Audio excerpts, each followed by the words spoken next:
অনেক কিছু মাস্তানি করত, সেই মাস্তানরা হুঙ্কারকারীরা 100 জন মানুষ নিয়ে নাকি গোপালগঞ্জ দখল করতে গেছিল। সেই 100 জন মানুষ নিয়ে দেখলাম তারা আবার ট্যাঙ্কের মধ্যে পলায়ন করে আসলো।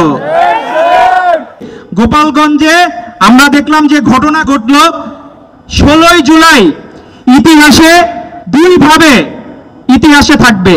প্রথম ভাবে থাকবে 16ই জুলাই 2024 গ্রামের 2 হাত প্রসারিত করে মৃত্যু, বিরোচিত মৃত্যু। বাংলাদেশে বীরের জাতি সেটি প্রমাণিত হয়েছিল 16ই জুলাই 2024-এ। সেই তার একই বছর পরে, ঠিক 1 বছর পরে সেখানে আমরা দেখলাম যারা খুব হুঙ্কার ছাড়ত, যারা অনেক কিছু মাস্তানি করত, সেই মাস্তানরা হুঙ্কারকারীরা 100 জন মানুষ নিয়ে নাকি গোপালগঞ্জ দখল করতে গেছিল। সেই 100 জন মানুষ নিয়ে দেখলাম তারা আবার ট্যাঙ্কের মধ্যে পলায়ন করে আসলো।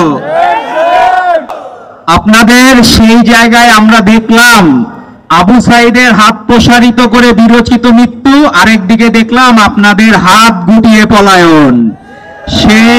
সেই পলায়ন কিন্তু বাংলাদেশের মানুষ ভালোভাবে নেয় নাই, কারণ আপনারা আমাদের কাছে বীরের আসনে ছিলেন।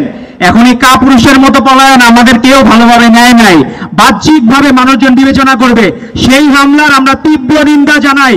কিন্তু আপনারা কেন, রাষ্ট্র যখন আপনাদেরকে সহযোগিতা করছে সেই সময় আপনারা কেন এত কিছুর পরে, আগে বললো স্বরাষ্ট্র উপদেষ্টা বললেন আগে থেকে নাকি ডিজিএফআই রিপোর্ট ছিল, অল্প বিস্তর হইতে পারে, তাহলে এই পেট্রোনাইজ কারা করেছে? আপনারা তাদেরকে ধরলেন না কেন? আজকে আমাদের এই শহীদ পরিবারের মা বোনের কান্না, আপনারা দেখলাম গতদিন রাজবাড়িতে স্লোগান দিচ্ছেন। কি স্লোগান? যে আমার ভাবি, তোমার ভাবি, সবার সেরা ভাবি। তো আপনারা আগের দিন এই ঘটনা করে পরের দিন ভাবি ভাবি স্লোগান দেন। বাংলাদেশের মানুষ কিন্তু বোকা না, এরা সব বুঝে। আমরা এই জায়গায় আপনারা মনে করছেন যে এই পলিটিক্সটা কি funny work? Is it a matter of joke যে এখানে এসে আপনারা ভাবি ভাবি স্লোগান দিবেন, দুলাভাই দুলাভাই স্লোগান দিবেন? এই বাংলাদেশ কি আপনারা কি প্লেগ্রাউন্ড পেয়েছেন? এটা বাংলাদেশ কিন্তু প্লেগ্রাউন্ড না।